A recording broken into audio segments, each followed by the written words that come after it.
할 내용은 이제 은하에 대해서 하려고 그래요. 지난 시간에 이제 2시간에 걸쳐서 별까지의 거리를 어떻게 알아내고 그다음에 밝기 이런 걸 통해서 별의 그 분류를 다 한 다음에 그 별이 어떻게 살아가고 뭐 죽고 이런 얘기를 쭉 했는데 결국 그 별이 이제 모여 있는 그 집단이 있는데 이제 그걸 은하라 그래요. 그래서 그 은하를 이제 발견한 얘기부터 해서 현대의 이제 그 관측 기술로 알아낸 은하의 여러 가지 성질들 이런 걸 쭉 한번 살펴보도록 합시다. 그래서 첫 번째로 이제 일단 우리 태양계가 속해 있는 은하가 있는데 그걸 이제 뭐 그냥 우리 은하라고 부르면 될 것 같아요. 네, 영어로는 밀키웨이라고 불러요. 네, 옛날부터 이제 그 동양 쪽의 사람들은 이걸 이제 은하수라고 불러왔어요. 잠깐만요. 너무 느리네. 그 은하수라고 하는 말 자체가 이렇게 밤하늘을 보면은 이렇게 이 밤하늘에 흐르는 강물 같은 이렇게 하얀 띠가 쭉 보이는데 이걸 이제 옛날 사람들이 이제 뭐 하늘에 흐르는 강이라고 생각해서 은하수라고 이렇게 불렀겠죠. 근데 여러분들은 대부분 이렇게 도시에 살면은 저 은하수를 볼 기회가 거의 없어요. 왜? 하늘이 너무 밝어. 이게 그래가지고 안 보여요. 이게 조금 어두워야 보여요. 그 다음에 여러분들의 맨눈으로도 물론 은하수가 보이긴 하는데 이게 보통은 여러분들 눈이 왜 그 어둠에 적응한다 그러죠. 어두운 데서 좀 한 5분이나 10분 정도 있으면 이제 어두운 물체까지 잘 보여. 그러니까 그 정도가 돼야 저게 잘 보여. 이게. 그러다 보니까 이제 뭐 도시에서 이게 볼 일이 거의 없는 것 같아. 우리나라에서는 이제 그 미리네라고 옛날에 이제 순수한 우리나라 말로 이렇게 불렀는데 이거는 이제 그 용이 산다고 생각을 해서 이제 그 미르가 용이고 미르가 사는 데라는 뜻을 그렇게도 불렀어요. 그다음에 이 영어의 밀키웨이는 이게 그냥 그 라틴어 말을 그냥 가져온 거고 그 라틴어는 다시 그리스어의 이제 원본이 있는데 그래서 여기 갤럭시아 키클로스라는 게 이게 우유빛 그 우유라는 뜻이에요. 그러니까 이게 하얀색이니까 아마 그렇게 불렀나 봐. 그죠? 우유색 띠라는 뜻으로 그렇게 했어요. 이게 이 은하수가 뭘까? 저거의 정체가 뭘까라는 거에 대해서 이미 그 그리스 시대 때도 이렇게 벌써 비슷한 답을 이렇게 내놨는데 뭐 뚜렷한 증거는 없이 이게 보니까 저게 아닐까라는 별의 집단이 아닐까, 물이 아니라 이제 그런 생각을 쭉 했어요. 게다가 이게 진짜 별의 집단이다라는 거를 이제 보인 사람은 잘 알다시피 갈릴레이예요. 저걸 이제 망원경으로 봤더니 여기 이제 희미한 별들이 굉장히 많아서 저게 이렇게 하얗게 띠처럼 보였던 거예요. 그래서 별이 굉장히 많구나라는 걸 알았는데 왜 하필이면 딴 데보다 이렇게 여기만 이렇게 띠가 많으냐? 그러니까 별이 많으냐? 저 띠 쪽에만. 그럼 궁금하죠? 궁금하다. 저런 거에 대한 이제 아이디어를 이렇게 그 18세기, 19세기 때 이제 쭉 사람들이 내서 대충 이제 기본적인 아이디어는 뭐냐면 이 별이 이렇게 골고루 퍼져 있지 않고 원판, 그러니까 디스크 형태로 이렇게 퍼져 있으면 저렇게 보일 거다라는 생각을 할 수 있죠. 그죠? 또 우리 태양계가 디스크상에 놓여 있어. 그러면 그 디스크를 따라서 별이 많은 쪽을 보면 이렇게 띠가 보일 거고 디스크의 이 수직 방향으로 보면 별이 별로 없어서 그냥 빈 하늘이 보일 거예요. 그럴 거라는 생각을 이제 했는데 사실 저거를 이제 증명하려면은 간단치가 않지. 그래서 증명하려면 그러니까 별의 분포를 알아야 되는 거잖아요. 그래서 3차원 지도를 그려봐야 돼. 이게. 근데 별의 3차원 지도를 그리려니까 별까지의 거리를 알아야 돼. 근데 별까지의 거리는 19세기 거의 중엽 다 돼서 와서야 이제 겨우 이제 연주시차제 가지고 알기 시작해요. 그 전에는 그냥 막연히 추측할 따름이었지, 그러니까. 네. 그래서 이런 은하의 모습에 대해서 본격적으로 뭔가 제대로 조사를 해본 사람은 윌리엄 허셀이에요. 이 사람은 자기가 이제 큰 망원경을 만들어 가지고 많이 관측을 했는데 별을 많이 보긴 했지만 그렇다고 해서 거리는 알 재간이 없잖아. 그래서 어떻게 했냐면 아주 간단한 생각을 했어. 모든 별의 밝기가 다 똑같다.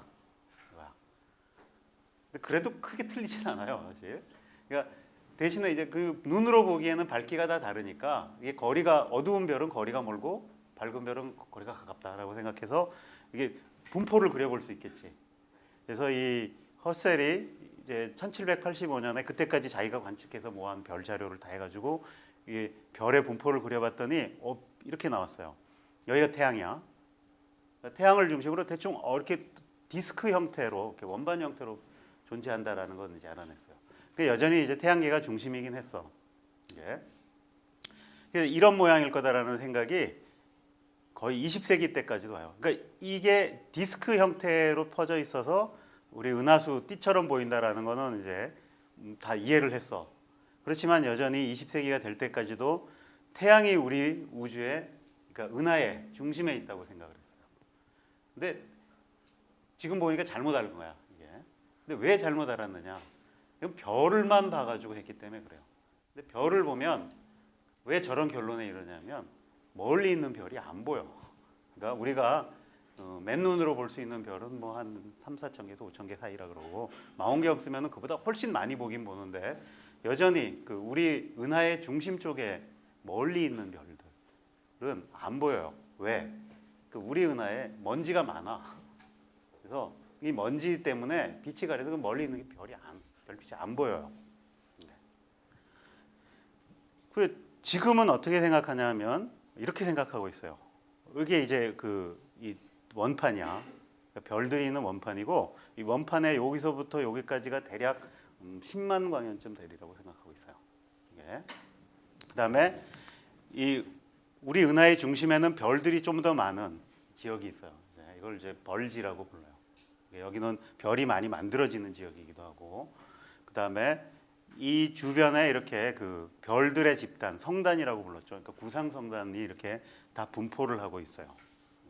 그리고 여기서 태양계는 중심에 있지 않고 한 여기 중간쯤에 있는 걸로 이렇게 분류했어요. 자, 근데 이런 분포를 그럼 뭔 수로 알았느냐? 예. 근데 저게 20세기 이제 한 20년대, 30년대를 지나면서 대충 이제 이런 픽처가 만들어져요.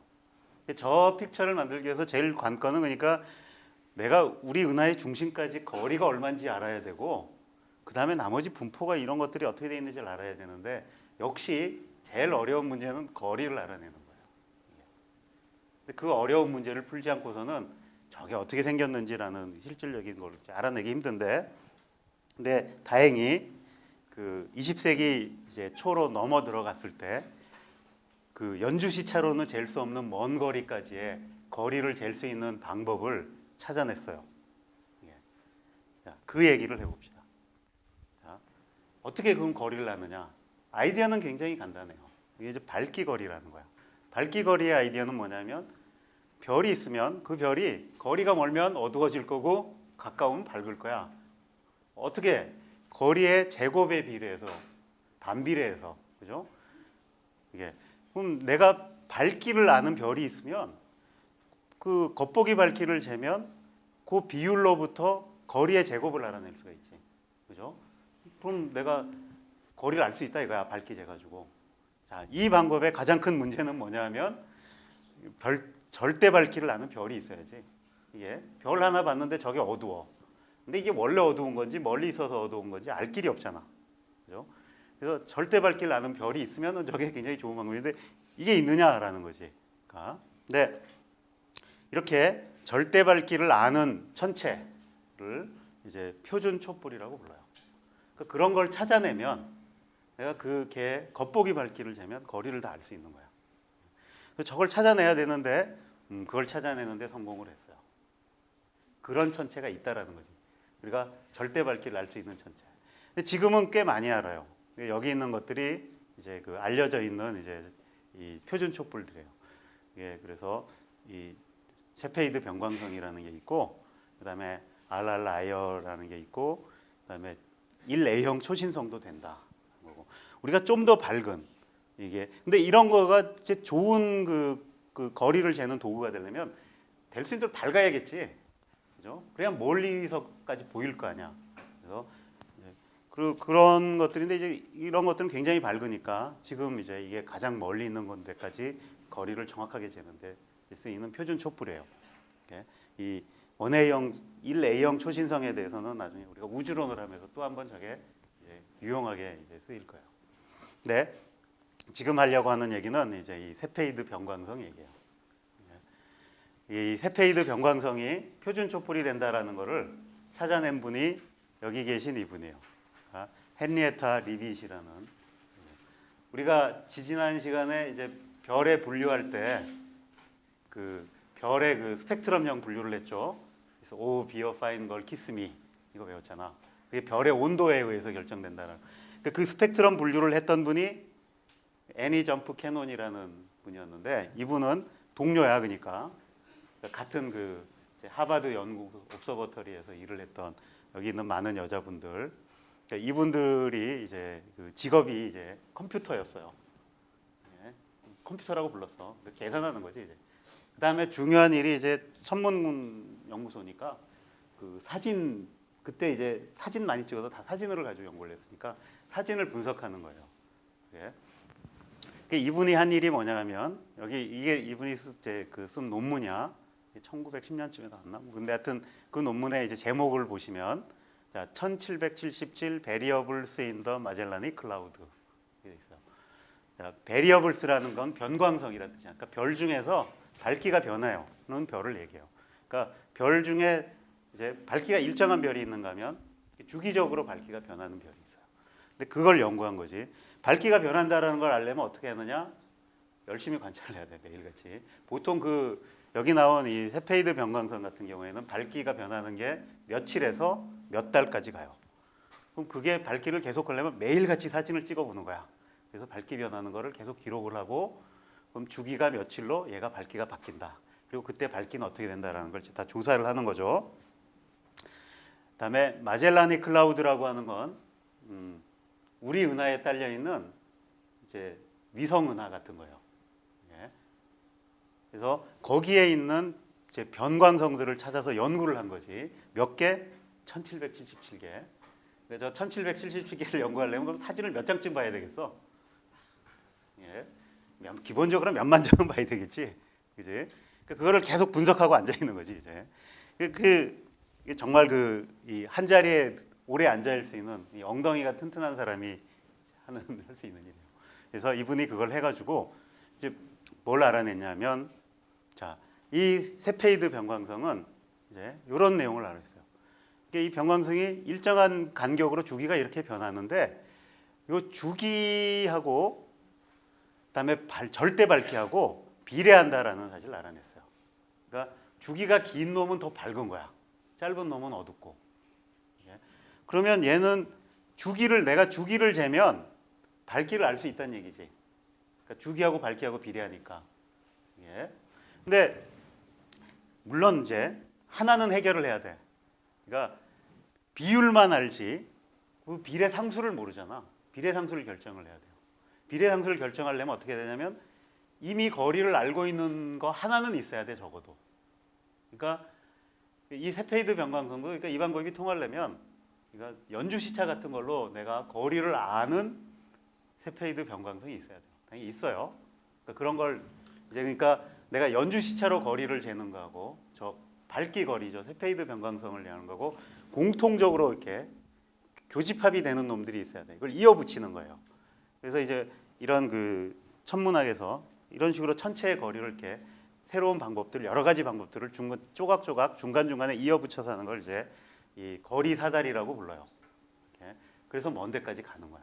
그래서 이 거리 사다리의 첫 번째 단계는 그래서 태양하고 지구 사이의 거리를 정확하게 재는 거고, 그걸 이용해서 연주 시차를 재서 가까운 데 있는 별까지의 거리를 재요. 근데 그 별 중에 세페이드 변광성을 찾아내면 걔를 하나의 절대 밝기를 알아내서 그걸 가지고 나머지 이제 멀리 떨어져 있는 세페이드 변광성. 세페이드 변광성은 다른 별들보다 좀 밝은 별이에요. 그러니까 그럼 멀리까지 찾아낼 수 있잖아. 그럼 그 거리를 알 수가 있는 거지. 더 먼 데까지. 그러니까 이런 식으로 해서 이제 거리를 확장해 나가는 거예요. 이게. 그래서 이분이 이런 중요한 사실을 발견을 해내서 이게 그런 이제 거리를 잴 수 있는 방법을 딱 제시를 해줘요. 그래서 여기 나온 대로 이 많은 수의 걸 했는데, 그럼 이걸 어떻게 발견할 수 있었냐면, 사실 이게 그러니까 마젤라닉 클라우드라는 게 여기 라지 마젤라닉 클라우드가 있고 스몰 마젤라닉 클라우드가 있는데, 이게 결국 우리 은하에서 보면은 이게 옆에 붙어 있는 이게 여기 있는 이 위성 은하 같은 거예요. 예. 그 여기 있는 애들은 그러니까 거리가 거의 같을 거 아니야 어쨌든, 그죠? 그러니까 거리를 다 갖다가 놓고 밝게 하고 주기 관계를 보니까 이게 비례한다라는 게 나온 거지. 그렇게 해서 알아낸 거예요. 예. 근데 이게 그 20세기 이제 천문학과 우주론이 발전하는데 정말 그 밑바탕이 된 거예요. 그러니까 저 멀리 떨어진 데까지 거리를 잴 수 있게 해줬다라는 거지. 예. 그래서 노벨상을 줘야 되는데 이분이 노벨상은 못 받았어요. 예. 못 받은 이유는 첫 번째는 이걸 이용해서 더 큰 일을 했던 이 에드윈 허블이 노벨상을 못 받았어요, 사실. 근데 허블이 노벨상을 못 받은 이유는 그때까지도 사람들의 생각에는 천문학은 물리학이 아니라고 생각을 했어. 근데 노벨상에는 천문학상이 없어요. 물리학상만 있어. 근데 허블은 사실 그래서 자기가 노벨상을 좀 받으려고 욕심이 있었던지 물리학 쪽에 있는 사람들과 굉장히 친분 관계도 유지하고 노력을 했는데도 불구하고 그걸 못 받았어요. 근데 만약에 이제 그게 노력이 통해서 허블이 받았다면 이분도 받았을 텐데, 불행히도 이제 요 논문 연구하고 나서 한 10년쯤 그래서 병 때문에 돌아가셨어요, 일찍. 그래가지고 노벨상을 못 받고 끝났어요. 예. 근데 정말로 이게 이 현대 우주론 이야기나 천문학을 하는데 정말 중요한 업적이에요, 이게. 이런 걸 발견하는 게 중요한 거예요, 사실. 새로운 거리 측정법을 알아낸 거니까. 그래서 그러니까 이 세페이드 변광선 가지고 이제 중요한 일들이 이제 몇 개가 일어나요. 그래서 이제 이게 처음 이제 이 논문이 나온 게 1908년쯤에 세페이드 변광선 가지고 우리가 거리를 잴 수 있다는 걸 알았고, 그걸 이용해서 1915년에 여기 나온 샤플리가 아까 봤던 우리 은하의 크기와 모양이 저렇게 생겼을 거다라는 걸 제시를 해요. 그래서 이 사람은 어떻게 그걸 알았냐면, 보면 여기 나온 이 글로불라 클러스터들, 여기 나온 그러니까 구상성단들을 조사를 해봤어요. 그러니까 우리 은하 근처에 있는 구상성단에서 여기 열심히 망원경으로 찾으면 세페이드 변광성들을 찾아낼 수 있고, 그걸 통해서 이렇게 이 거리를 알아낸 거죠. 그 거리로부터 분포를 쭉 그려보니까 이 구상성단들의 중심이 태양이 아니더라는 거야. 예. 그러니까 얘네들이 이렇게 두루 퍼져 있는데 거기에 중심은 전혀 다른 데라는 거였죠. 그래서 우리 은하의 중심이 태양이 아니라 여기쯤 있을 것이다 라는 거를 이제 처음으로 이렇게 얘기를 해요. 그리고 우리 은하의 크기가 그러니까 여기서부터 여기까지가 이제 8.5kPa 정도 된다. 뭐 이런 거를 이제 다 알아낸 거죠. 예. 그래서 그런데도 중요한 역할을 했고, 그다음에 이제 뭐 지금은 현재 그래서 이런 모양으로 생겼을 거다라고 얘기를 해요. 좀 더 복잡해. 옛날보다 지금 더 많이 알아요. 그러니까 여기 벌지가 있고, 그러니까 이 벌지 안에 이제 이 갤럭틱 센터 중심에는 그냥 초거대 블랙홀이 있을 거라고 생각하고 있어요. 그러니까 질량이 태양 질량의 한 200만 배 정도 되는 이게 블랙홀이 있을 거다라는 걸 알고, 그 다음에 이렇게 그 구상성단들이 이렇게 퍼져 있는데 사실은 이게 별이 여긴 띄엄띄엄 있고 대부분의 별은 여기 있는데 디스크에. 근데 이 디스크를 벗어나서 이 바깥에도 뭔가 물질이 많이 있는 것 같아요. 그러니까 별이 없어서 빛이 안 나와서 안 보인다 뿐이지 뭔가 있는 것 같아요. 이제 그렇다라는 거를 이제 알고 있는 거예요. 자, 이게 이제 현재 우리가 생각하는 우리 은하의 모습이에요. 예. 그다음에 이거는 이제 이렇게 우리 은하의 중심부를 좀 들여다본 건데, 사실 그러니까 보통의 망원경으로 우리 은하의 중심부를 보면 시커멓게 보여요.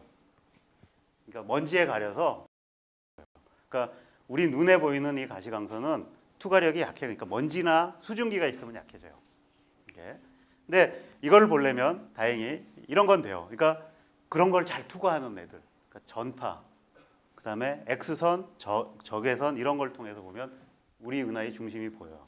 그래서 저기에 대한 우리 은하의 중심에 대해서 이제 제대로 연구가 되기 시작한 건 결국 이 전파 망원경이 나오면서부터 시작이 돼요. 근데 이 모습이 이게 여기 보면 이제 전파로 본 모습이죠. 여기 보면 여기 이제 이 사기타리우스 A라는 이 지점이 현재 우리 은하의 중심부라고 생각되는데 굉장히 뭐가 많이 나오죠. 이게 저렇게 전파가 많이 나온다는 얘기는 뭔가 핫가스 같은 게 있다는 얘기예요. 서멀라이즈 돼 있는. 예. 그래서 뭔가 있을 거다라는 거고, 이게 이제 그 후에 기술이 늘면서 그 이제 X선 같은 걸로 보면 이게 여기 중심부에 뭔가 이렇게 X선들이 나오는 놈들이 많이 있다는 얘기죠. 그래서 뭔가 격렬한 일들이 일어나고 있다는 얘기예요. 뜨거운 지역들, 가스가 많고, 그래서 이런 저런 걸 이용해서 이제 이렇게 우리 은하의 중심도 잘 들여다보고 있는데, 그래서 저 전파 같은 걸 이용해서 이제 그러니까 전파보다는 이제 최근에는 이제 주로 적외선을 이용해서 그 별들을 관측해가지고 알아낸 게 뭐냐면 이런 거예요. 우리 은하를 중심에 보면 거기 있는 별들이 은하 가까이에 중심에 굉장히 가까이 있는 별들이 있어요. 그 별들을 계속 관측해 보면 얘네들이 이렇게 이 은하 중심을 이렇게 공전을 해요. 그러니까 우리 행성이 태양 주위를 공전하듯이 이렇게 빙빙 돌아. 이거 굉장히 중요한 정보를 줘요. 그러니까 공전 거리하고 그다음에 공전 주기를 알면 뭘 알 수 있어요? 태양의 질량을 알 수가 있어요. 마찬가지로 얘 공전 그 거리하고 그러니까 반지름하고 주기를 알면 이게 요 안에 질량이 얼마 있나를 알 수 있어. 그죠? 그러니까 그런 식으로 이렇게 여러 별들을 조사한 거예요. 지금 요거는 그 별 중에 가장 가까이 도는 놈, S2라고 부르는 별의 궤도를 보여주는 거죠. 이게. 그러니까 요거 도는데 이제 뭐 얼마 걸리느냐 여기 날짜 보면 나와요. 이렇게 그런 식으로 주기를 다 조사해가지고, 그러니까 요게 반지름에 따라서 질량이 얼마로 추정되는가를 쭉 해봤더니 이렇게 0으로 떨어지지 않는다라는 거지. 이게. 그러니까 내가 지금 별 여기까지 왔을 때 굉장히 근처까지 왔는데도 질량이 보니까 태양 질량의 한 200만 배 되는 뭔가가 있어요. 근데 요 정도 사이즈의 태양 질량 정도의 200만 배 정도 되는 물체, 이거는 블랙홀밖에 안 된다는 거지. 블랙홀 아니면 안 된다는 거예요. 이게. 그래서 무지하게 뭔가 그 큰 질량의 블랙홀이 있다라고 생각하는 이유예요. 근데 블랙홀도 크기가 이 정도, 질량이 이 정도 되면 밀도가 그렇게 안 높아도 돼요. 전에 우리가 태양이 블랙홀이 되려면 사이즈가 얼마나 해야 된다 그랬어요? 3kg보다 작아야 된다 그랬잖아. 그럼 밀도가 무지하게 높겠지. 근데 그때 기준이 됐던 게 뭐냐면 시바르츠실드 반지름이라는 거야. 그러니까 태양의 시바르츠실드 반지름은 3kg예요. 근데 질량이 크면 클수록 시바르츠실드 반지름이 비례해서 커져. 그래서 이 정도 질량 되면 굉장히 커요.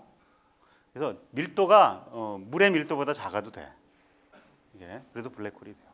그렇지만 우리 우주의 기준에서 보면 거기에 물질이 굉장히 많은 거야. 왜냐하면 우리의 우주의 평균 밀도는 굉장히 작아요. 이게 거의 평균 밀도 재보면 이게 1m, 1m, 1m, 그러니까 1세제곱미터에 수소 원자 한 6개 정도 있는 게 우리 우주의 밀도예요. 그러니까 지구에서는 만들라 그래도 못 만드는 진공 상태야. 근데 어쨌든 이런 방법으로 이제 우리 은하의 중심에 거대한 검은 구멍이 있다는 걸 알아냈어요. 근데 그 후에 다른 은하도 조사해 보니까 모든 은하에는 다 있는 것 같아요. 우리 은하에 있는 게 특별히 더 무거운 놈인 것 같지도 않고 더 무거운 놈들도 가지고 있다는 걸 알아요. 자, 그다음에 우리 은하를 이제 보면 처음에는 이제 별에서 시작을 했잖아요. 별 보고 성단에 이런 거 보고 다 있는데, 그럼 우리 은하에 그 별만 있느냐? 그렇진 않고 사실은 별보다 더 많은 양의 성간 물질이 있어요. 그러니까 얘네들은 별을 못 이룬 거지. 예. 그러니까 이 중에 어떤 놈들이 모여서 이제 별이 된 거야. 이제 그런 걸 이제 성간 물질이라 그래요. 이게. 근데 그 성간 물질의 대부분은 그냥 기체 상태로 있어요. 그러니까 가스 상태로 있고 그 가스의 또 대부분은 수소야. 그러니까 우리 우주에는 기본적으로 대부분 수소, 그다음에 거기에 조금 필적하는 헬륨이 있고 나머지는 그냥 다 조금. 근데 그래서 그 나머지를 다 전부 메탈이라고 부르는 거예요. 예. 그래서 그런 식으로 돼 있다라는 거고, 그 중에 어떤 이제 많이 모인 데서 별이 생겨나고 하는 거지. 그리고 이제 근데 그 좀 많이 모인 데 중에 특별한 데가 이제 성운이라는 게 있어요. 그러니까 이거는 우리가 이제 별이 만들어지던 이제 몰레큘라 클라우드라고 불렀던 놈보다 더 밀도가 높아요. 그러니까 얘는 그러니까 그런 식으로 이제 이 거기서 뭔가 더 일이 있어야 되는 거지. 그래서 그것들이 중력 수축으로 더 모이거나 또는 뭔가 이 별 같은 게 만들어졌다가 폭발을 하면서 이제 생겨난 걸로 보고 있어요. 그래서 이 성운들 사진을 이렇게 보여주는데 이렇게 아무 모양 없이 그냥 정말로 이런 거는 이게 이 뭔가 몰레큘라 클라우드들이 막 뭉쳐서 뭐 앞으로 별이 생길지도 모르는 그런 것들 같아요. 근데 우리가 이런 걸 볼 수 있는 이유는 빛이 나와야 보죠, 그죠? 그러니까 저런 것들이 물체가 있어도 얘네들이 빛을 안 내면 볼 방법이 없어요. 근데 이 성운 중에는 온도가 좀 높은 놈들은 자기네들이 빛을 내요. 근데 그렇지 않고 또 어떤 놈들은 주변에 이제 밝은 별들이 많아가지고 그 별빛을 받아서 보이는 것들도 있어요. 그런 것들이 이제 보이죠. 망원경으로 보면 사실 제일 볼만한 게 성운이야. 모양들이 다양하고 이런 거 있어요. 이제 이런 건 이제 그 디퓨즈 네뷸라, 한계 성운이라고 부르는 거고, 이렇게 생긴 것들은 이건 대부분 이제 행성 성운이라고 하는 건 이제 보통 이제 백색 외성이 만들어지면서 별이 폭발하고 이제 죽죠. 그럼 걔네들이 껍데기가 이렇게 폭발할 때 그 압력으로 이렇게 퍼지면서 만들어지는 것들이에요. 그걸 이제 행성 성운이라고 그러고, 초신성이 폭발하고 남은 이런 이제 성운들도 있죠. 이거는 크렘 네뷸라라고 부르는 거였고, 그러니까 이런 것들이 있어요. 예. 근데 왜 이런 가스들이 많이 존재한다라는 걸 그럼 도대체 어떻게 아느냐? 그 빛을 봐가지고는 잘 몰라요, 그러니까. 왜냐하면 이런 것들이 이제 빛을 얼마나 내는지 정확하지가 않으니까. 그다음에 빛을 안 내는 가스들이 많아요. 근데 다행히 그런 놈들도 이렇게 다양한 방법으로 이제 얼마나 있는지를 알아볼 수 있는데, 그러니까 가장 대표적인 게 결국 수소가스가 제일 많다 그랬는데 우리 은하에 수소가스가 얼마나 있냐 이거 어떻게 아느냐? 예. 근데 그걸 이제 알아내는 방법을 찾아냈어요. 근데 기본적으로 전파를 보는 거예요. 근데 전파 중에 수소 원자만 낼 수 있는 특정한 파장이 있어요. 다른 원자들은 내지 않는, 예. 수소 원자만 내는 특정한 파장인데 그게 뭐냐면 여기 나온 그 21cm파라는 거야. 그러니까 파장이 21cm짜리 마이크로웨이브인데 이 마이크로웨이브는 수소 원자만 내요. 이 내는 메커니즘이 여러분들이 조금 이해하기 힘든 거야. 이게 수소가 이제 원자가 핵이 있고 전자가 있는데 이 전자하고 핵이 다 이게 스핀이라는 놈을 가지고 있어. 근데 이 스핀이 업으로 돼 있느냐, 업다운으로 돼 있느냐에 따라서 이게 에너지가 조금 달라요. 굉장히 달라. 이걸 이제 이 수소 원자의 하이퍼파인 스트럭처라고 부르는 건데, 그게 플립될 때 나오는 에너지 차이예요. 근데 요거는 수소에만 있어. 그래서 요거를 재는 거야. 이 전파 망원경으로 거기 나온 요 21cm 파를 재면 이게 우리 은하의 수소 분포 지도를 그릴 수 있는 거지. 그래서 이걸로부터 또 양이 얼마나 되냐를 측정을 해볼 수가 있어요. 그러면 이제 별보다 수소가 가스가 더 많다 이런 걸 알 수가 있는 거예요. 근데 우리 은하는 그렇진 않은데 이게 저 은하 밖으로 가면은 이제 그러니까 성간 물질이 아니라 이제 아예 은하간 물질들이 있어요. 그러니까 그런데 보면 굉장히 그 은하가 안 만들어진 많은 가스들도 있다는 걸 알게 돼요. 예. 이런 식으로 해서 다 조사를 이제 해서 우리 은하를 이제 뭐 어떻게 보면 제일 잘할 수 있는 가까운 은하니까 이제 이렇게 조사를 해서 다 알고 있는 거죠. 근데 여기 그냥 이게 재미삼아 소개를 하는데 사실 이런 이 성운들을 이제 처음에 발견을 이렇게 연구를 하다가 이렇게 망원경으로 보면 이렇게 예쁘장하게 보이는 구름 덩어리들이 있는데 이게 종류가 다양하게 있어요. 처음에 이런 걸 이제 목록을 만든 사람 중에 이제 지금 또 쓰이는 목록이 여기 나온 이제 메시에 오브젝트라는 거예요. 여러분들 이런 천체를 나타내는 것 중에 M 몇 번 번호 이런 식으로 써지는 것들이 있어. 예를 들면 안드로메다 은하 하면 M31이에요.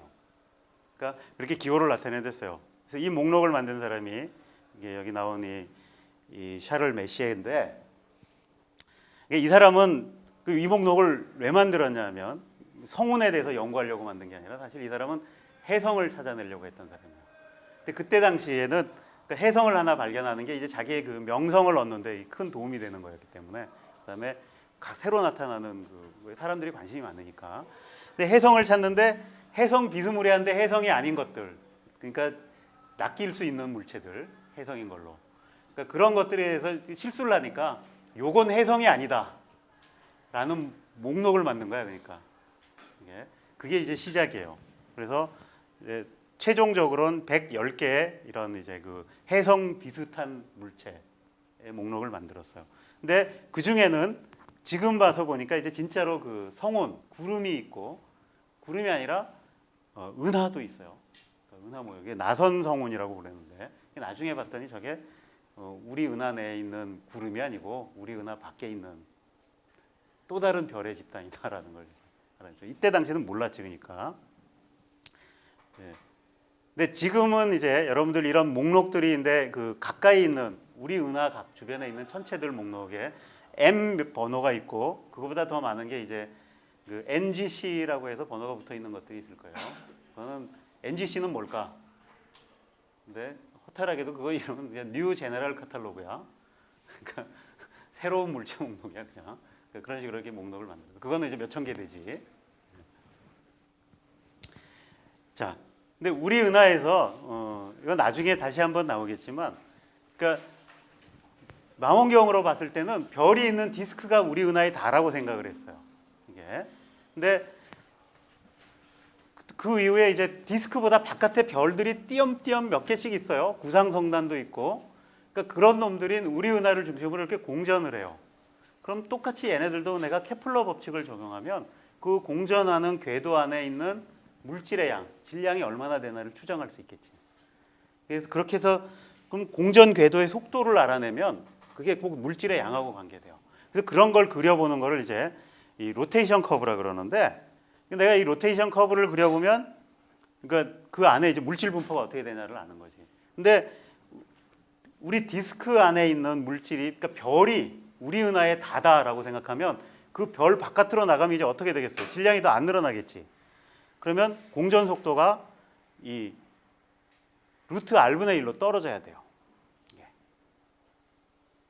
그래서 공전 속도가 줄어야 되는데, 실제로 관측을 해보면 어떻게 되냐면, 그러니까 이게 이제 태양의 위치고 여기쯤 가면 디스크가 끝나요. 이제 디스크가 끝난 다음부터는 그러니까 쭉 떨어져야 돼, 이렇게. 근데 실제로 그 볼 수 있는 별들 가지고 해보면 공전 속도가 떨어지지 않고 일정하게 유지가 돼요. 이걸 설명을 해야 되는데, 뭐 지금 현재 이제 왜 이렇게 되는가를 설명하는 이제 그 가장 일반적인 이론은 그러니까 별이 있는 디스크 밖에 별처럼 빛을 내지는 않지만 뭔가 물질이 있는 거예요. 근데 빛을 안 내니까 안 보여. 그래서 이제 암흑 물질이라고 불러. 그러니까 그런 게 있을 거다라고 생각하고 있어요. 근데 이게 우리 은하만 그런 게 아니라 대부분 이제 나선 은하들을 조사해 보면 내가 예상되기는 이렇게 이 회전 곡선이 떨어져서 지금 물질이 없는 것처럼 돼야 되는데, 다 해보면 이런 식으로 뭐가 있어요. 이게 어디 가서 끝나는지는 잘 몰라. 그러니까 현재는. 그러니까 우리가 생각했던 것보다 물질이 더 많이 있다라는 거예요. 그러니까 별이 아니, 빛을 안 내는 물질이 많이 있다는 그런 것도 이제 이렇게 해서 알고 있어요.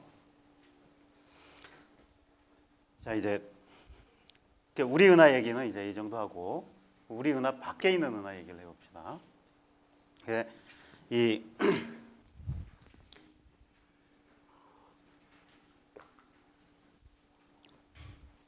사실 이 우리 은하 밖에 은하가 있다라는 거에 이제 시작은 이게 아까 나온 대로 이제 그 예를 들어 메시의 그 오브젝트 같은 데 보면 쭉 리스트가 있는데 다 그때는 그걸 이제 대부분 성운이라고 불렀어요.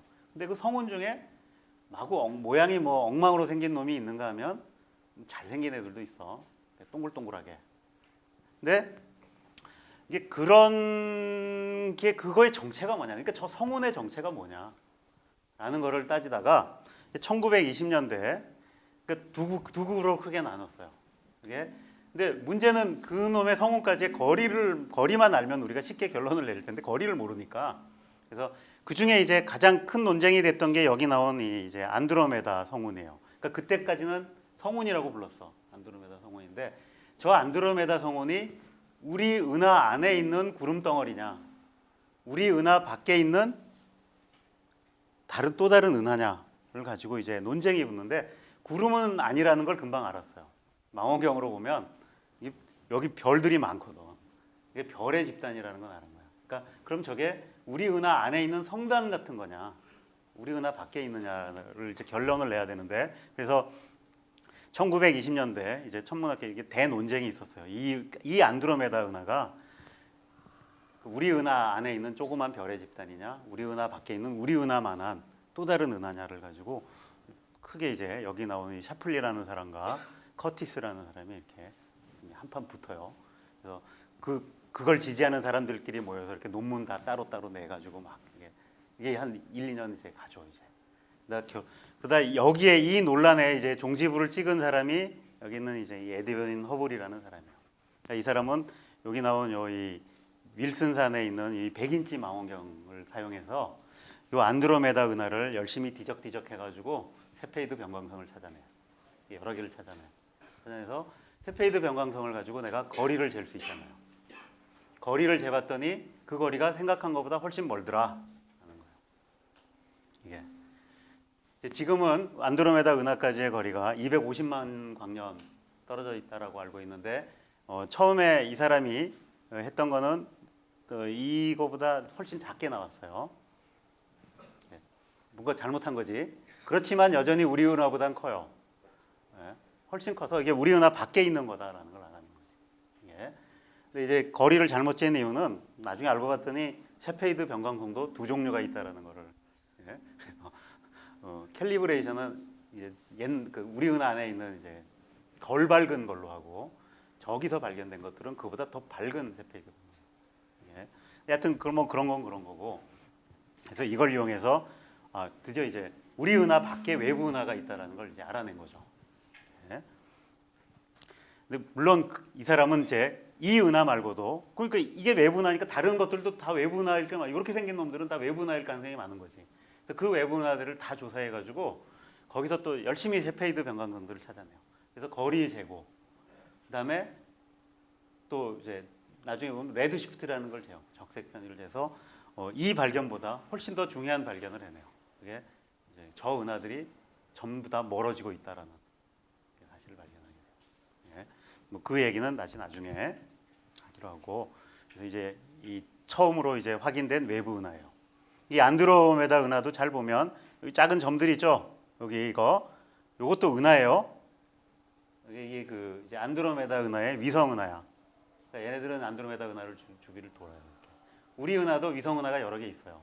그러니까 아까 본 이제 그 라지 마젤라닉 클라우드, 그다음에 스몰 마젤라닉 클라우드 이런 게 다 우리 은하의 위성 은하 같은 거예요. 그래서 그 후에 보니까 이 은하들이 굉장히 다양한 모습의 여러 종류들의 은하들이 있어요. 그래서 이거는 이제 요새 좋은 망원경들로 찍은 거긴 하지만 그 형태가 이렇게 여러 개 다양하게 나와요. 이제 뭐 흔한 형태 중에 하나가 이런 것들인데 이건 뭐냐면 이제 이렇게 동그랗게 생긴 거는 그 구형으로 생겼어요. 이건 별들 분포가 진짜 그냥 구형이야. 이런 걸 이제 타원 은하라 그래요. 조금 일그러진 거 있어. 이렇게 타원이라기보다는 그러니까 3차원 타원체가 되는 거지. 이렇게. 그다음에 이렇게 뱅뱅 도는 이 팔들이 있는 이걸 이제 나선 은하라 그래요. 팔들이 형성돼서 돌아가는 거. 근데 이건 이제 디스크가 있는 거지. 그러니까 우리 은하 같은 거예요. 우리 은하도 디스크의 별이 많잖아. 네? 근데 이런 나선 은하 중에 보면 어떤 놈은 이렇게 가운데 막대기가 하나 형성돼 있어요. 그걸 이제 막대 나선 은하라 그래요. 그러니까 우리 보는 은하의 그러니까 대부분은 이것들 중에 하나예요. 우리 은하는 어디일 것 같아요? 요거예요. 막대가 있어 가운데. 그러니까 막대 나선 은하예요. 근데 조금 특이하게 생긴 은하들도 있어. 이거 보면 이제 그 카트윌이라고 부르는 은하인데 여기는 이 은하에 하나 가운데 밝은 놈이 있고 그 바깥에도 있는데 이런 것들은 왜 이렇게 생겼을까 궁금한데 요새 생각하기는 이렇게 이상하게 생긴 놈들은 대부분 이런 과정을 거쳐서 만들어지는 것 같아요. 여기 보면 이 지금 두 은하가 서로 충돌하고 있는 거예요. 서로 잡아당겨서 만나요. 만나면 이 얘네들끼리 격렬하게 별들의 위치를 다시 리셔플을 해. 그래서 새로운 것들을 만들어내요. 이렇게 된다라는 거지. 예. 그 다음에 그 은하들 중에 이 활동성 은하라는 게 있는데 얘네들은 여기 요 가운데에 뭔가 굉장히 그 강력한 엔진이 하나 있어. 거기서 굉장히 센 빛이 나와요. 그러니까 그 센 빛이 이 디스크에서 나오는 것들을 압도해 버려. 그럼 어떻게 보이겠어요? 얘는 잘 안 보이고 얘만 보여. 그러니까 그런 놈들이 있어. 이런 걸 이제 활동성 은하라 그래요. 네. 이런 다양한 종류의 은하가 있다라는 거고 이거를 이제 허블이 처음에 분류를 이렇게 했어요. 그러니까 동글동글하게 생긴 거 타원 은하, 나선 돌아가는 거 나선 은하. 그다음에 막대기가 있고 나선이 돌아가는 걸 이제 막대 나선 은하. 그리고 다 보면 중간적인 것도 있어. 막대가 이게 조금 있는지 없는지 조금 애매한 거 그런 것들도 있고. 그다음에 이런 형태도 다 중간적인 게 있어요. 그다음에 지 멋대로 생긴 놈들도 있고 약간. 이건 좀 이런 다양한 형태를 보이더라. 왜 저렇게 다양한 형태를 보이느냐? 어려운 문제예요. 그래서 사실 저 은하가 어떻게 형성이 됐느냐라는 거는 지금도 이제 그 천체 물리학에서 중요한 과제 중에 하나예요. 예. 그 왜 막대기가 생기고 디스크가 생기고, 그죠? 근데 디스크가 생기고 끝나는 게 아니라 사실은 그 주물질이 많아요. 암흑 물질 같은 거 그런 거 등등을 다 해가지고 풀어야 돼요. 예. 근데 아직까지 완벽하게 해결이 안 돼 있어요. 그래서 이런 걸 이제 찾아내려고 이제 새로운 망원경들을 자꾸 올리죠. 그래서 일단 잘 모를 때는 분류를 많이 해봐야지. 그러니까 은하들이 어떻게 생겼나를 다 조사를 해보는 거예요. 이 우리 은하도 보면 그 중에 이제 이 막대 나선 은하에 속해요. 이거 보면 이렇게 센터 쪽에 막대가 하나 있고 나선팔들이 있어요. 근데 사실은 이런 나선팔 구조가 있다라는 거는 차라리 외부 은하를 보는 게 알기가 쉬워. 그냥 망원경으로 보면 외부 은하의 모습이 보이잖아. 근데 우리 은하는 우리가 그 안에 들어가서 보려니까 얘가 이게 나선 구조가 있는지 어쩐지 알기가 쉽지가 않아요. 그 안에 들어가서 보면. 근데 열심히 조사해서 보면 이게 별들이 어딘가는 많고 적고 한 거를 그려낼 수가 있잖아요. 그러니까 그걸로부터 이게 골고루 퍼져 있지 않고 이렇게 나선팔식으로 돼 있다라는 걸. 그래서 여기 보면 나선팔이 몇 개 있죠. 돌아간다. 근데 이 나선팔이 왜 생길까에 대해서 이제 이렇게 사람들이 생각해봤는데 이게 일단 이렇게 생긴 여기 나온 이런 팔들의 구조가 여기 나온 거 이게 이게 딱딱하지 않아요. 얘네들끼리 그렇게 붙어 있을 수가 없어. 지멋대로 돌아다니는 놈들인데 근데 왜 저런 마치 뭔가 막대기처럼 딱딱한 그런 구조가 생길까라는 거를 이제 이 설명을 하는데 사실은 얘네들이 지멋대로 돌아다녀도 이게 그걸 설명할 수 있는 방법이 있어요. 이제 이걸 이제 덴시티 웨이브 모델이라는 건데 이게 각각은 결국 은하 중심을 이렇게 중심으로 해가지고 다 타원 궤도를 돌 거예요. 이게 타원 궤도를 도는데 공전 주기가 다 다르지, 그죠?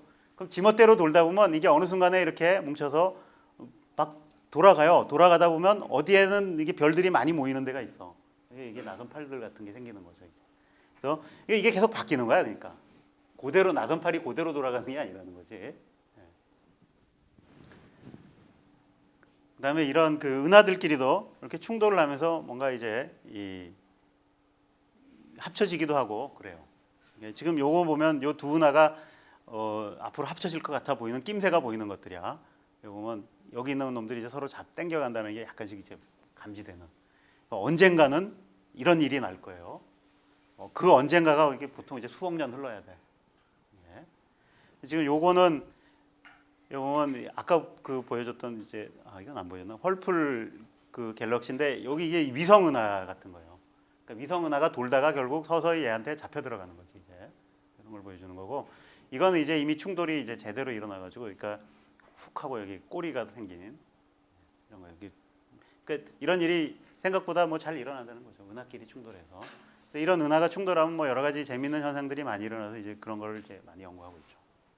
이렇게 우리 은하 근처에 있는 가장 그 큰 은하가 이제 안드로메다 은하인데 사실 이 안드로메다 은하하고 우리 은하도 서로 잡아당겨서 가까워지고 있어요. 그래서 언젠가 뭐 이런 일이 날 거야. 충돌할 거라고 예상하고 있어요. 예? 충돌하면 그럼 그 안에 있는 별은 어떻게 되냐? 뭐 큰일 나냐? 별끼리 부딪힐 일은 거의 없어. 우리 은하 안에도 사실 별이 많다고는 하지만 대부분의 공간은 비어 있어요. 그죠? 그러니까 태양에서 가장 가까운 별 해보면 태양 크기에 비해서 무지하게 멀어요. 그러니까 그것들끼리 부딪힐 확률은 굉장히 적어요. 그냥 재배치하는 거지. 예.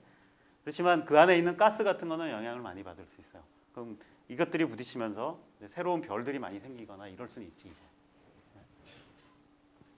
자, 근데 저런 그 은하들 중에 이제 약간 좀 새로운 것들 뭐 이런 걸 이제 사람들이 이제 찾아낸데 아까 그 이제 활동성 은하라는 걸 이제 얘기를 했어요. 그러니까 우리 은하는 활동성 은하는 아니에요. 그러니까 코어에서 뭔 강한 게 나오는 건 아닌데 어떤 은하들은 이렇게 그 코어에서 굉장히 그 센 전파, X선, 빛 막 이런 게 나와요. 예. 그 중에 이제 그 초창기에 이제 이 그 관심을 끌었던 게 이런 건데 퀘이사 같은 거예요. 이게 이제 이 뭐 처음에는 이게 굉장히 그 레드 시프트가 커서 이게 좀 그런 얘기는 아니지만 이제 저런 은하들까지의 거리를 재는 이제 방법이 이제 그 적색 편의를 재는 거예요. 그게 크면은 먼 거고. 근데 굉장히 적색 편의가 큰 이런 그 이 천체들이 발견이 됐어요. 근데 처음에는 저게 별처럼 보였어. 근데 굉장히 멀어. 그러니까 굉장히 먼데 보이는 별이야. 그 얘기는 무슨 얘기냐면 무지하게 밝다는 거예요. 굉장히 멀음에도 불구하고 보면 그러니까 굉장히 그 큰 빛을 내는 엔진이 있어서 굉장히 센 빛을 낸다는 얘기지. 이게 그래서 근데 이 정체가 뭘까? 그래서 처음에 이제 이게 뭔지를 잘 모르니까 이제 이름을 퀘이사라고 붙였어요. 퀘이사라는 말은 쿼지 스텔라 오브젝트예요. 그러니까 별 비스무리한 거다라는 뜻이지. 예. 근데 나중에 알고 봤더니 이게 은하예요. 그러니까 은하 중에서도 은하의 핵이야. 그러니까 활동성이 굉장히 강한 은하의 핵이고 이게 지금 이제 처음으로 발견된 이제 퀘이사들이 이런 것들인데 그때 당시에는 이런 식으로 보였던 게 지금은 이제 얘네들을 이렇게 그 망원경 말고 이제 다른 것들로 봐요. 그러니까 X선도 보고 뭐 전파도 보고 쭉 해보면 그러니까 예를 들어서 이것도 X선으로 보면 그 주변에 이건 이제 굉장히 주변을 보는 건데 뭐가 나온다라는 게 보여. 이제 이게 Z라 그러는데 그러니까 이게 이제 그 나중에 보면 이 저런 걸 설명하는 모델이 있어요. 그래서 이 가운데 굉장히 무거운 거대한 블랙홀이 있고 그 블랙홀 주변에 이제 물질들이 이렇게 끌려 들어가면서 이 그 회전하는데 그 회전의 수직 방향으로 항상 Z가 나와요. 그럼 그 Z가 보이는 거지 이제. 그럼 그 안에 뭐가 굉장히 큰 게 있다라는 걸 보여주는데 이게 그 은하다라는 걸 확인하는 좋은 예는 이런 거예요. 그러니까 실제로 내가 망원경으로 봤을 때는 이렇게 보여. 가운데만 보였는데 이게 이런 것들이 어떻게 지나가다 보면 가끔 이렇게 달에 가릴 때가 있어요. 달을 지나가면서 그 여기가 딱 달에 가려지면서 어디 주변에 이 이제 디스크가 보여요. 은하의 디스크. 그러니까 평소에는 가운데가 너무 밝아서 여기가 안 보였는데 이렇게 가운데를 가리니까 아 얘가 은하였구나 라는 걸 알게 된 거지 이제. 그래서 굉장히 멀리 떨어진 은하예요. 20억 광년 떨어져 있어요. 무지하게 먼 거죠. 예. 그래서 사람들이 저런 이제 퀘이사 같은 거를 하다가 보니까 이 퀘이사가 이게 변광성 같은 거예요. 그러니까 별은 아닌데 주기가 밝기가 변해요. 그 주기를 해보니까 주기가 수일에서 수년까지인데 그 주기보다 얘가 사이즈가 더 클 수는 없어. 빛으로 갈 수 있는 그 주기 동안 빛으로 가는 거리보다 사이즈가 더 크면 그런 주기는 가질 수가 없지. 그러니까 크기를 따져보면 그러니까 잘해야 1광년짜리인 거야. 이게. 근데 그 1광년짜리가 내는 에너지가 우리 은하보다 훨씬 세. 우리 은하 10만 광년 막 이런데. 그 얘기는 그 안에 굉장히 무거운 놈이 있어서 굉장히 강력한 엔진이 있어야만 된다는 얘기죠. 그래서 이제 블랙홀이 있을 거다라는 생각들을 했어요. 그래서 그것들이 물질을 빨아당기면서 이렇게 이제 그때 나오는 이제 빛 가지고 뭐 저런 게 나올 거다라는 거고, 그게 계속된 연구로 이렇게 이제 이런 이 활동성 은하라는 걸 이제 일반적인 이제 이 아이디어를 얻은 거죠. 여기 보면 이제 또 이 두 은하가 그러니까 활동성이 아닌 거 노멀 갤럭시하고 활동성 갤럭시 보면 이렇게 가운데가 확실히 밝다는 걸 이제 알 수 있죠. 근데 계속 해보니까 이제 이런 거 이 활동성 은하도 그러니까 처음에는 굉장히 다양하게 분류를 했어요. 그러니까 보이는 게 굉장히 달라 보이거든. 그러니까 가장 큰 분류는 뭐냐면 그러니까 전파 망원경으로 봤을 때 얘가 전파가 나오느냐 안 나오느냐라는 걸 가지고 크게 분류가 돼요. 전파가 안 나오는 거, 나오는 거. 근데 안 나오는 것 중에도 이제 빛이 굉장히 무지하게 나오고 뭐 이런 것들이 있어서 뭐 굉장히 종류로 분류를 했는데 저걸 이제 한 이제 30-40년 연구를 하다 보니까 아 저게 뭐다라는 거에 대한 이제 픽처를 사람들이 가지게 됐어요. 근데 그 픽처를 갔는데 보면 우리가 그 뭐 엑스선으로도 보고 전파 망원경으로도 보고 해보니까 그런 이런 활동성 은하가 지금 여기가 이제 은하의 핵인데 우리가 그냥 망원경으로 보면 요거만 보이는데 예를 들어 이제 전파 망원경으로 보니까 여기서부터 뿜어져 나온 뭔가 제트가 있어요. 이렇게 그 제트들이 여기 만들어낸 강력한 전파들이 이렇게 보이는 거예요. 그러니까 이건 물질을 막 뿜어내고 있는 거예요. 예. 이런 구조들이 보인다라는 거죠. 그러니까 이것도 이제 전파로 보면 여기 여기가 여기쯤에 그러니까 뭐가 있는 거야. 그러니까 핵이 있고 거기서부터 이렇게 굉장히 먼 거리까지 제트가 나가 있는 이런 구조들이 있는 거예요. 근데 사실 이게 큰 스케일에서도 이러고 사실 그 작은 별에서도 이런 제트 같은 게 나와요. 예. 근데 이건 훨씬 큰 스케일이지. 예. 뭐 X선으로 보여도 이렇게 제트가 나오는 것들이 보이고 그래서 지금은 어떻게 생각하냐면 이게 저런 이 활동성 은하라는 게 하여튼 이 가운데에 이 블랙홀이 있어요. 근데 이 블랙홀의 질량은 그러니까 태양 질량의 뭐 10억 배 이상 되는 그런 무거운 이제 블랙홀이 있고 그러면 그 핵 주변에 이제 있던 물질들이 이제 블랙홀로 빨려 들어가요. 이렇게 그래서 이렇게 그 어크레션 디스크가 만들어지고 그게 빨려 들어가면서 에너지 중력 에너지 같은 게 이제 쌓일 테니까 그걸 내보내는 과정에서 빛이 나오는 거죠. 굉장히 밝은 빛이 나오고 그다음에 제트가 뿜어져 나오면 이 제트를 따라서 이게 이제 이 제트들은 이제 강한 전파를 만들어내요. 그럼 이제 그런 건 전파 망원경이 보이는 거고 어떤 놈은 전파를 안 만들어. 그러니까 제트가 없는 놈도 있어 보니까 그런 놈은 이제 전파를 안 만들어내니까 이게 사실은 그 전에 한 40년 동안 열심히 이 은하들이 이런 종류도 있고 이런 종류도 있고 해가지고 그 다양하게 분류를 해놨는데 지금은 이제 관점이 뭐냐면 사실은 알고 봤더니 이렇게 생긴 놈인데 이걸 내가 어느 방향에서 보느냐에 따라서 굉장히 다르게 보인다는 거예요. 예. 그래서 이 방향에서 보면 굉장히 그 전파가 많이 나오고 그다음에 뭐 X선 감마선이 많이 나와요. 예. 그걸 처음에 사람들이 이걸 이제 블레이저라 그랬는데 알고 봤더니 이게 Z축 방향으로. 그러니까 이건 좀 운이 좋아야 되지.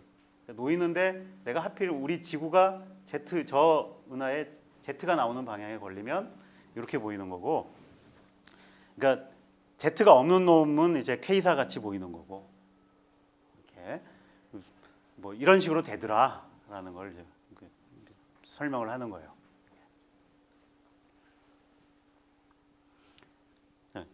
그래서 뭐 이게 이게 요새 이제 많이 연구를 하는데 이런 거를 저게 워낙 강력한 엔진이에요. 그래서 저 안에서 뭔가 재밌는 일들이 많이 일어날 것 같아서 연구를 많이 해요. 그래서 뭐 거대한 입자 가속기일 수도 있고 이게 그래서 자 이제 다음에는 이게 은하 하나하나를 보면 이제 이런 은하들이 있고 뭐 다양한 은하들이 있다라는 걸 이제 알았어요. 근데 그 다음 관심사는 그러면 저 은하가 도대체 어떻게 분포하고 있냐, 그러니까 이런 걸 이제 알아보는 거죠. 근데 여기도 역시 가장 큰 걸림돌은 뭐냐면 은하까지의 거리를 알아야 된다는 거예요. 그렇죠? 근데 의 은하들은 그러니까 더 멀어요. 당연히 우리 은하 저 바깥에 있으니까. 예. 지금 여러분들 요 보고 있는 이 사진은 뭐냐면 이제 허블 망원경으로 찍은 거예요. 허블 망원경으로 찍은 건데 별이 하나도 없는 데 있죠. 그러니까 우리가 웬만한 망원경으로 보면 아무것도 없는 깜깜한데 그런 데를 골라요. 그런 데를 골라서 노출을 좀 오래 줘. 그러면 희미했던 것도 이렇게 찍히겠죠. 이런 사진이 나와요. 그럼 여기 나온 요 보이는 것들은 그러니까 무지하게 멀리 떨어진 천체라는 거예요. 그러니까 이게 별이 아니고 그러니까 요거 하나하나가 다 은하예요. 예. 그래서 이 은하들이 쫙 우리 우주에 분포하고 있는 거예요. 그래서 지금 와서 보니까 결국 우리 우주의 모습을 보려면 별의 분포 이런 거 봐서는 안 되고, 그러니까 우리가 속해 있는 그 은하 같은 놈들이 이게 또 뭐 수백만 개에서 수천억 개 있는지도 모르는 거지. 예. 우리 은하 안에 별이 한 1000억 개쯤 있는데 그런 은하가 또 1000억 개쯤. 예. 그래서 걔네들이 어떻게 하고 있나 이걸 이제 봐야 돼요. 근데 봤더니 얘네들도 이렇게 보면 좀 뭉쳐서 살아. 그러니까 없는 데는 도통 없고 많이 모여 있는 데는 많이 모여 있고 그래요. 그러니까 이런 걸 이제 이 은하의 이제 거대 구조라 그래요, 우리 우주에. 그래서 은하가 몇 개 모여 있는 걸 이제 은하군이라 그러고 그보다 더 많이 모여. 이건 한 뭐 많아야 한 10대 개, 그래서 수십 개 모인 걸 은하군이라 그러고 은하단 그만 이제 수백 개 모인 거. 그다음에 초은하단금은 뭐 수천 개쯤 모여 있습니다. 그러니까 우리 은하 근처에도 이제 가장 큰 이제 그 초은하단이 이제 버거 클러스터라는 게 있는데 거기는 뭐 수천 개의 은하가 있어요. 예. 근데 그래서 3차원 지도를 그려야 되는데 그 지도를 그리려면 이제 은하까지의 거리 알아내는 법인데 그게 결국은 이제 그 허블이 한 중요한 일이에요. 저렇게 멀리 떨어져 있는 은하까지 거리를 어떻게 아느냐. 네. 레드시프트를 재면은 대충 알 수 있다라는 게 이제 허블이 알아낸 거예요. 예. 그러니까 결국은 굉장히 멀리 떨어진 이제 은하까지 보는데 이 멀리 떨어진 은하는 이렇게 거기서부터 출발한 빛이 우리까지 오는데 20억 광년 떨어져 있던 20억 년 걸린 거예요. 그러니까 지금 보고 있는 가장 멀리 있는 은하 같은 거 100억 년 이렇게 돼요. 그러니까 100억 그보다 더 돼요. 그러니까 사실은 뭐 120억 년 이렇게 되는 것들도 발견이 되니까 그거는 그러니까 그 옛날로 갈수록 보면 그러니까 결국 옛날의 모습을 보는 거야. 그래서 은하가 처음 만들어질 때 완벽한 모양이 아닌 그런 은하들이 발견이 되는 거예요. 그래서 예. 그래서 이제 뭐 이렇게 생겼구나 우리 우주가 이걸 이제 알게 된 거죠. 네. 일단 그 우리 은하가 속해 있는 주변을 일단 한번 보면 거기에도 이제 은하가 한 3, 40개 모여 있어요. 그러니까 이걸 이제 로컬 그룹이라고 불러. 그러면 그래서 우리 은하하고 이 안드로메다 은하가 이제 이 로컬 그룹의 이 주 은하예요. 가장 큰 두 개의 은하야. 얘가 약간 더 커요. 예. 그래서 두 개가 이제 여러 위성 은하들을 거느리고 있는 거지 이렇게. 예. 여기 나온 요게 이제 마젤라니 클라우드 두 개고 안드로메다도 보면 가까운데 이렇게 여기 보면 또 위성 은하들이 있어요. 예. 서로 돌고 있고 얘네들이 요것들은 서로 또 가까워지고 있어. 그래서 언젠가 이제 하나로 합쳐질 가능성이 있어요. 예. 이렇게 돼 있고 요게 사실은 요 로컬 그룹은 사실 주변에 은하가 많은 지역은 아니에요. 그래서 아까 그 영화에서도 딱 보여줬듯이 우리는 시골 같은 지역에 사는 거야. 훨씬 은하가 많이 사는 도시 같은 지역이 있는데 아까 얘기한 대로 우리 주변에 가장 그 은하가 많이 모여 있는 데는 이제 버거 클러스터라는 데고 그 버거 클러스터에 있는 은하 중에 보면 아까 M87이라는 게 나왔죠. 그 은하가 주변에 있는 은하 중에 어떻게 보면 가장 큰 은하예요. 굉장히 큰 타원 은하야. 이게 아까 그냥 설명은 자세히 안 했지만 보통 타원 은하들은 굉장히 오래된 은하들이에요. 이게 주로 수소와 헬륨으로만 돼 있고 거기는 별들은 오래된 별로 돼 있고 이게 아마 초창기에 만들어진 거대한 은하일 거다라는 생각을 하고 있어요. 여기 보면 이게 우리 우주에서의 이제 지구의 위치인데 앞으로 우주 시대가 오면 우리 주소를 이렇게 써야 되겠지 모르죠 이제. 지구가 있으면 그 지구가 이제 솔라 시스템 너무 작아서 잘 안 보이죠. 솔라 시스템 안에 안에서부터 수성, 금성, 지구 이렇게 세 번째 행성으로 자리 잡고 있고 그 솔라 시스템 태양 근처에 이제 별들의 위치를 보여주는 거예요. 가까운 데 있는 별들. 그다음에 그러니까 이 별들 전체가 이제 우리 이제 밀키웨이 갤럭시 안에 있는데 이 밀키웨이 갤럭시는 막대 나선 은하처럼 생겼고 그 중에 이제 한 팔에 여기 이제 태양계가 있어요. 한쯤에. 근데 이 은하는 다시 우리 로컬 그룹 중에 이제 있는 그 은하 큰 두 은하 중에 하나고 우리 로컬 그룹은 이제 이 버고 슈퍼 클러스터의 이제 변방에 속해 있어요. 예, 우리 지역의 이제 수도는 버고 클러스터라고 봐야 되고 주변에 가면 이런 이 슈퍼 클러스터들이 굉장히 여러 개가 있어요. 이 중에 하나가 이제 버고고 나머지 이런 것들이 또 많이 있는 거지. 예. 근데 우리 우주 전체를 보면 여기 보면 어디는 많고 어디는 적은 것 같은데 전체를 놓고 보면 어디나 다 비슷하게 보여요. 우리 우주는. 예. 그래서 뭐 이걸 이제 저게 왜 저럴까라는 걸 이제 이해하고 싶어하는 거죠. 이게 사실 20세기에 이런 테크닉의 발전으로 우리가 결국 우리가 우주를 연구하는데 이제 별에서 은하를 공부해야 되는구나라는 걸로 넘어왔어요. 그죠? 그 은하들의 분포를 통해서 우리 우주의 모습을 보는 거지. 근데 그렇게 해서 본 결과 뭔가 새로운 픽처를 하나 만들어내게 된 거예요. 근데 이게 다시 우리가 이제 400년 전에 뉴턴이 그러니까 그 티코 브라헤 그다음에 케플러 그다음에 갈릴레이 뭐 뉴턴 이런 사람들이 했던 일들을 다시 해야 되는 거지. 그럼 그때 당시에 우주는 태양이 있고 행성이 돌고 이건데 이걸 이해하기 위해서 뉴턴은 뉴턴 역학을 만들어내서 행성의 운동을 완벽하게 설명하잖아요. 우주를 이해한 거죠, 어떻게 보면. 근데 현재 우리가 이해하고 있는 우주는 이 수많은 은하들이 이렇게 각각의 은하들이 형성되고 그 은하 안에선 별들이 만들어져 있고 다시 그 은하들이 모여서 이런 우주가 만들어져 있어요. 근데 저거를 이제 어떻게 이제 뉴턴이 했던 그 이해와 같은 이해를 우리 우주에 대해서 다시 할 수 있는가? 라는 거를 이제 생각해 보는 게 우주론이에요.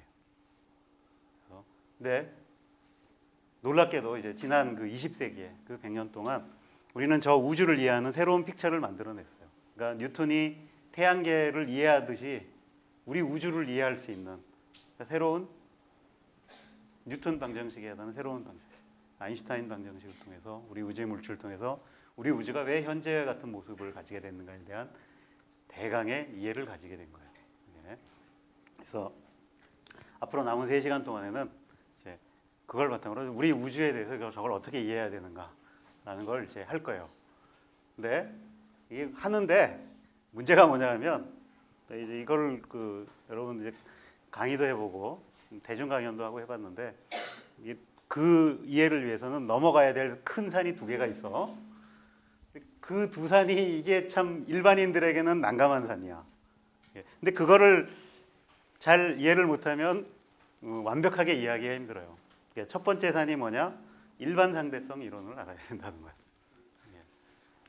결국 우리 우주에 대한 얘기는 중력에 대한 얘기고 태양계의 문제를 풀었던 게 뉴턴의 중력이듯이 현재 우주의 문제를 푸는 데는 아인슈타인의 중력이에요. 그러니까 아인슈타인의 중력이 일반 상대성 이론이야. 근데 이게 일반인들이 이야기한 뉴턴 중력보다 훨씬 장벽이 높아. 예. 그 다음에 또 하나는 결국 그런 별을 이루고 은하를 이루는 건 우리 우주를 이루고 있는 물질이 있어야 되는 거 아니에요. 그죠? 별은 뭘로 이루어져 있고. 근데 지금 그거를 대강 알아요. 원자로 돼 있다. 그죠? 원자 말고 다른 것도 있어요. 근데 문제는 우리가 우주를 이해하는데 원자를 이해를 해야 돼. 또는 원자보다 더 작은 세계를 이해를 해야 돼. 근데 그 원자보다 더 작은 세계를 이해하려고 봤더니 여러분들이 일상생활에서 경험하는 이런 물리학의 세계, 이게 뉴턴 역학의 세계야. 고전 역학이라고 부르는 그런 걸로 다 이해가 돼요. 힘을 주니까 가속되더라. 뭐 이런 걸로. 근데 그 원자 세계로 들어갔으면 그걸로 이해가 안 돼. 그래서 양자 역학이라는 걸 알아야 돼. 근데 거기가 또한 장벽이야. 이게 왜냐하면 익숙하지가 않거든. 여러분들이 평소에 원자나 그보다 더 작은 세계를 이해하려고 노력을 별로 안 해봤기 때문에 경험도 없어요. 이게 그러다 보니까 왜 그렇게 해야 되는지에 대한 이해가 부족해. 근데 그걸 제대로 이해를 해야만 사실은 완벽하게 우리가 물질에 대해서 이해를 할 수가 있고 그 물질을 이해를 해야만 우리 우주의 모습을 이해할 수 있는. 여튼 여러분들이 넘어갈 수 있을지 모르겠지만 뭐 여튼 나는 얘기를 할 테니까 나를 믿고 따라서 한번 넘어가 보자라는 게 다음 시간 3시간에 걸쳐서 할 일이에요. 자, 오늘 강의는 이걸로 마치겠습니다.